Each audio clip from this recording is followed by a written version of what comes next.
What we definitely have solved is structure prediction and especially stability. So that's something where we, but I think also others, are extremely good at. But really accurately predicting the behavior and the performance of enzymes is still something we're working on, which is also why we still have this reliance on wet lab data. This is also why Aminoverse really specialized in generating high quality wet lab data sets, not just for testing purposes, but also to provide training data for machine learning to make it even better. Welcome back to part 2 of our conversation with David Schönauer from Aminoverse. If you're just joining us now, you are in for a treat. We are continuing our deep dive into the revolutionary intersection of enzyme research and artificial intelligence. In this segment, we'll explore how Aminoverse is tackling global challenges through engineered enzymes and get David's insights on the future of biotechnology. Let's jump right back in. Are you juggling the complexities of CMC development while trying to enjoy the beauty of biotech? Have you ever wondered if there's a way to simplify bioprocessing? Welcome to the Smart Biotech Scientist podcast, where we're diving headfirst into the very challenges you face. We're breaking it down, demystifying the jargon, and giving you the keys to unlock your full potential. I'm your host, David Brohlman, and I get it. With 15 plus years in the biotech industry, I face the same challenges you do. There's a way to simplify and streamline so you can remove complexity, you can skip trials and errors, deliver without delay your groundbreaking therapy to clinics and market, and still enjoy every single step. Do you want to learn how industry experts and I did it? Grab a cup of coffee and your favorite notebook and pen. Now is the time to take your bioprocessing game to the next level. Let's smarten up biotech. Now, given the vast amount of different possibilities and combinations, what are some of the biggest challenges in enzyme discovery and development? One biggest challenge is still to accurately predict something that we would call catalytic activity. The main difference of enzymes, for example, antibodies, because all of these are proteins. Proteins are organic molecules that are composed out of amino acids. So this includes peptides, this includes antibodies, this includes enzymes. But the additional feature that enzymes have is that they can convert one compound to another and are basically preserved in a process. So you would call it a catalyst. And this is still very hard to grasp. And I think the community is also still trying to crack that nut. What we definitely have solved is structure prediction and especially stability. So that's something where we, but I think also others, are extremely good at. But really accurately predicting the behavior and the performance of enzymes is still something we're working on, which is also why we still have this reliance on wet lab data. This is also why Aminoverse really specialized in generating high quality wet lab data sets, not just for testing purposes, but also to provide training data for machine learning to make it even better. And this is currently, I think, the only way to go.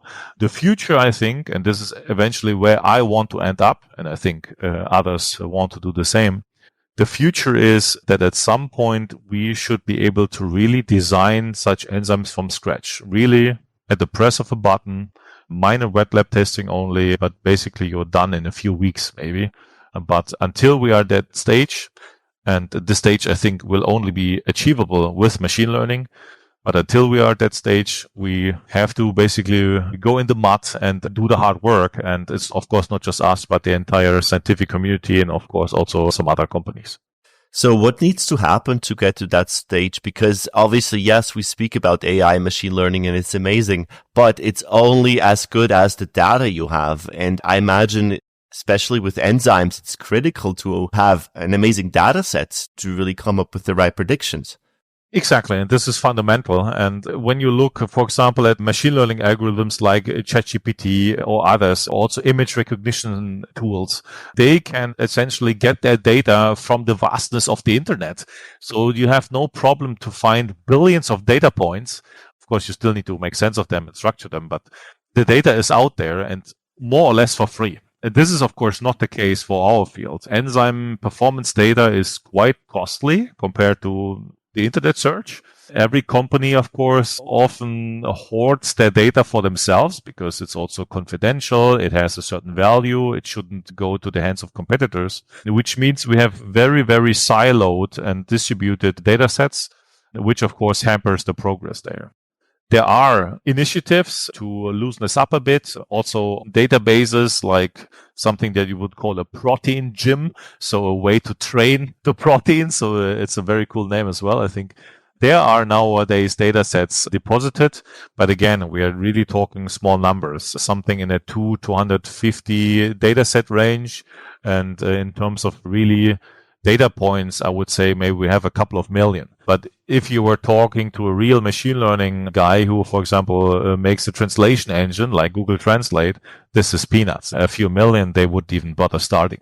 And so we really have to see how we can put the data that is there, which for sure to some extent is still limited, to good use. But again, that's why we also specialize in generating additional data sets specifically for the enzyme that our customers are interested in to, of course, fill that gap and still then have excellent predictions in the end.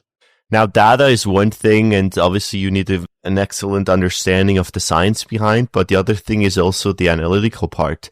And you offer a big variety of different assays for enzyme profiling. How does this work, and how help these assays better understand the potential of a new enzyme? Yeah, excellent question, because I remember I was once asked what is most important, the way how you design enzymes or how you test them. And my answer would always be how you test them still, because if you get, let's say, garbage data, and there's this saying garbage in, garbage out, then, your algorithm can be as good as you want it to be. It will predict the wrong thing.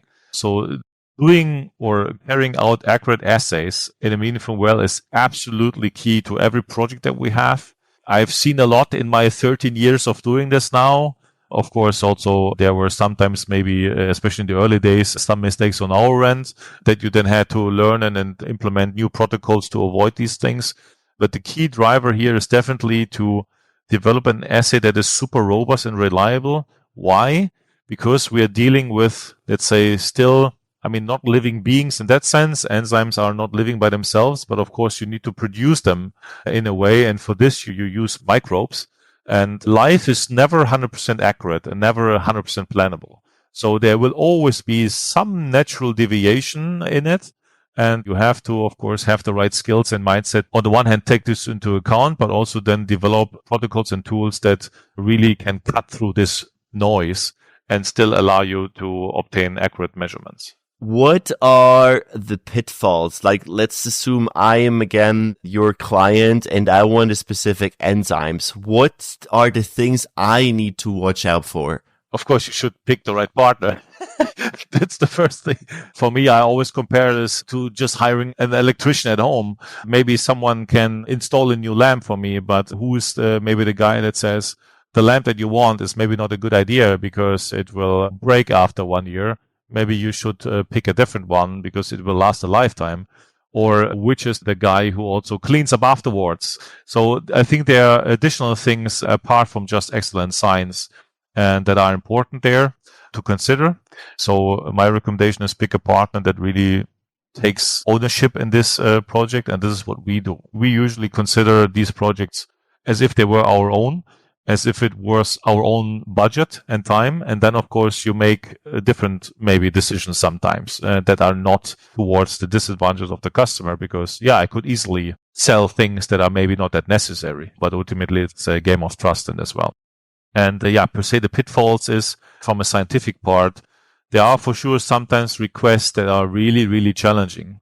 And personally, I would always recommend people to get at least 2 to 3 opinions because I know that we have sometimes really also declined projects because we think this is too explorative. Or at least we said, yeah, we would love to do this, but the timelines you have in mind there and the budget is not going to work. Yeah? And the client was thanking for that, and of course then returning back later at a different stage. But I think it's important to be aware what really can be expected and what cannot be expected. And this is especially tricky in current times. Of course, we are a machine learning biotech startup in that sense. There are several others as well. They are heavily funded by venture capital with many, many millions. And their mission, of course, is to roll out their technology to make a good case, because in a few years from now, they need to be worth a lot, usually 10 times as much as they raised in capital. And this, of course, means they have to go full speed ahead. And Aminoverse there is a bit different, which also fits a bit more my, let's say, personal attitude. We actually managed to become profitable last year already. After 3.5 years as a biotech company, I think this is quite a feat. But this also means we are playing a bit a long-term game. I don't have investors in my back that force me to at some point sell the company or to have a certain valuation. So I also don't need to overpromise things. I also actually can be danger when I overpromise things because I want to be around for a longer time. And bad news travels very quickly. Everyone knows this. So it's my attempt there for sure, or my goal to build lasting relationships. And this is only possible by giving serious scientific input and services, but also saying no when it's just unrealistic expectations. Yeah, congratulations on that, because becoming profitable in such a short time, that's quite a success. Well done. So this leads me to the next question. So how do you balance this tension between being innovative and also taking care of the practical demands of a client? Because I imagine that's not always that easy, right? Absolutely. I mean, this is really I would say a constant struggle, a positive one, but a constant struggle, especially in the field of machine learning, because it's really a booming field. This also means there's also a lot of garbage sometimes coming out, and maybe one or the other publication is less promising that the authors claim it to be, and then sieving through this and really distinguishing valuable from invaluable, that's definitely consuming a lot of internal resources. But it's simply something that I think we need to do to stay ahead of the game, but also ultimately something that, of course, our customers can benefit from, because they don't need to go through this by themselves. It's something that we take care of. And this, of course, also includes a constant re-evaluation of the methods that we have. Maybe there are interesting concepts and ideas to hop on different model architectures, different algorithms that we can add as, let's say, add-ons, or additional filters, for example, to continuously, of course, sharpen our cutting edge, and to stay really at the front of the science in that space. Now you're using already AI and very efficiently, and you're leveraging the potential. And we all know that AI is just at the very beginning, and lots of new things are coming. So, David, where do you think will this lead, and how will it shape the future of enzyme engineering? I think it will lead to the point inevitably, as I was referring to earlier, that at some point in our space to design enzymes from scratch, but also antibodies from scratch. And why is this so important? It is important because you're taking out the entire time part and the risk part. Because budget is one thing, but if there's an important technology, I think budget can always be, or finances can be obtained. But reducing the risk there is really the key, which is also why we hopped on AI in the first place, because we wanted to reduce the risk where possible. We cannot avoid it completely. It is research after all, but making sure that you do not go the wrong way or end up in a dead end.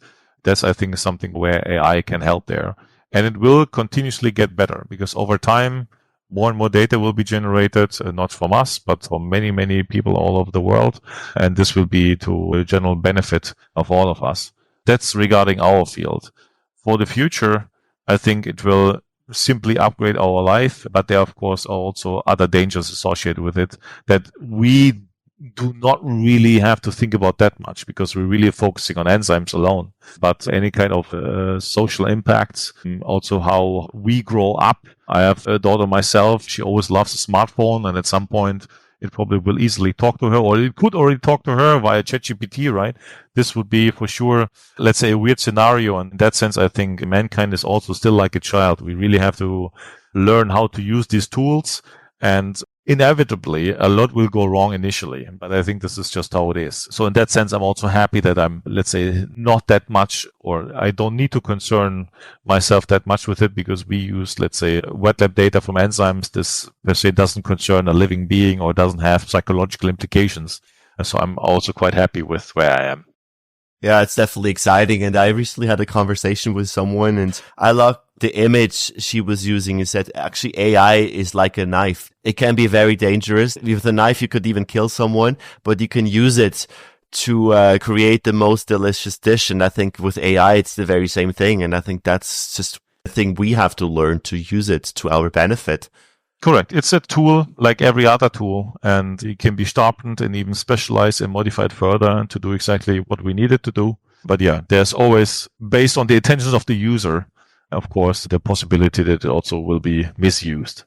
I'd like to circle back now to the beginning of our conversation. Let's talk about entrepreneurship once again. And I am sure some of our listeners actually would love to start a company, or they think maybe one day I will do it. What advice would you give them about pursuing a career at the intersection of biology and technology? I mean, the advice is super simple. At least when I would learn from my path, I just wanted to do it. This sounds weird and so non-spectacular, but it's really the thing maybe that distinguishes entrepreneurs a bit more from others. It's just this intrinsic motivation of getting something done. And it doesn't have to be this amazing changing the world ambition, which I think is a bit stigmatized in media and so on.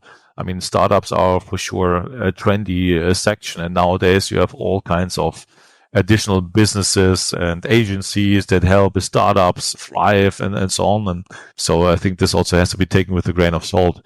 But where I'm getting at is that for me, it was clear that I wanted to stay in science. I wanted to contribute and also have then this feeling of myself, or when I look in the mirror every morning and say, no, I do something meaningful. And it's not just a job, like a standard job, but the outcome of our services or products as a whole. They help our clients, true, but indirectly, of course, it will benefit everyone. So be it now a washing detergent, be it now a glucose monitoring test for a diabetician, being the accessibility towards a new pharmaceutical compound, which thanks to enzymes is actually economically affordable. And all these other aspects, biofuels, carbon capture to make the world more sustainable. There are numerous examples where I just happily contribute. So it is this motivation of getting something done. I was referring to my aversion sort of against the lab bench. I mean, I didn't hate it, but it was clear to me I don't want this. So this also gave me, I think, the push in the right direction. And then ultimately, of course, and that's the North Star that I think that you need, where do you want to go? And yeah, my initial goal was not to become the CEO of a company, for example, the sake of the title. Was not my interest. But the interest for me was to contribute something. And I know for myself, this is how I'm wired, I receive the most pleasure when I do this with a group of like-minded people, so a team. And all of this was then possible in the position where I am now. I have amazing colleagues, all, let's say, handpicked. And it's not just about scientific excellence. It's also how they interact with each other. And because you need to also trust the people and they should have your back, and something may go wrong, so others chip in. And when we then succeed in the project, it's like a little party as well. It's, hey, we did something great. We used the technologies and expertise that we have to make our customer happy, and they are then able to continue and place a great product in the market or enable a great therapy. This is super rewarding. So I wouldn't like to change it at all. You're running a successful company. You actually achieved that by not raising a huge amount of money, and now you have a thriving company and you're making a difference. So what are the one or two most important things that led actually to this success? I think the first thing was for sure opportunity to become or take over the helm of a university spin-off during my studies. This doesn't mean you should do this while you're studying. I am not sure if I would advise this because it's a lot of work. But essentially, I was able to do this in a sort of protected environment. And I had also a bit time to learn all the different things that are required for running a business because I knew the science side, but I didn't know the business, the legal, the HR side, how to negotiate with clients, sales, and so on. So this was, of course, then a steep learning curve, but I was able to obtain that. In retrospect, I sometimes think it probably would have been more efficient to already join an existing company, ideally then rather a startup or a smaller company where you actually can get these insights, because learning how things are done is usually much faster than try and error this by yourself. But it's, of course, you also then really learn it if you have to do it by yourself. So there's pros and cons to both sides, I think.